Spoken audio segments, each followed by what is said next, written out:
Hungarian leader Viktor Orban has accused the European Union of deliberately agitating Britain and driving it to vote for Brexit. The firebrand Prime Minister questioned the decision to appoint Jean-Claude Juncker as the European Commission's president in 2014 despite protests from London.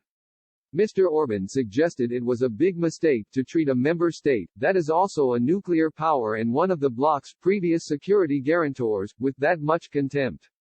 Asked how Brexit should have been avoided in a radio interview, the Hungarian replied, "I'll give an example. When the British Prime Minister wanted someone other than Jean-Claude Juncker to be the president of the European Commission, the majority voted against that wish. You can't behave like that with one of the world's largest economies, a nuclear power and a member of the Security Council."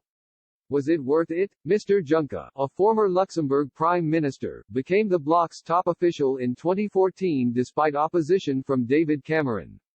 The then Prime Minister was strongly opposed to Mr. Juncker's belief in ever closer political union between EU member states. He believed the Luxembourger was too federalist, too old school and not the sort of person to deliver reform in Europe. Mr. Cameron held talks with German Chancellor Angela Merkel to attempt to scupper the appointment.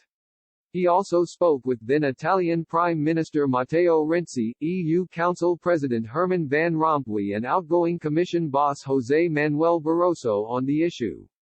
Despite the former British PM's attempts to block Mr. Juncker's appointment, the Luxembourger was eventually handed the EU's most powerful role. Of the EU's then 28 leaders, only Mr. Cameron and Mr. Orban voted against Mr. Juncker. In his personal memoirs, Mr. Cameron recounted how the stitch-up had helped fuel Euroscepticism in Britain. He wrote, "Jean-Claude Juncker, the Prime Minister of Luxembourg, was particularly dismissive of British concerns. As a finance minister, he'd been there at Maastricht when the journey to monetary union began, he'd been there when we refused to join the euro. He always pushed and pushed for more powers for the EU.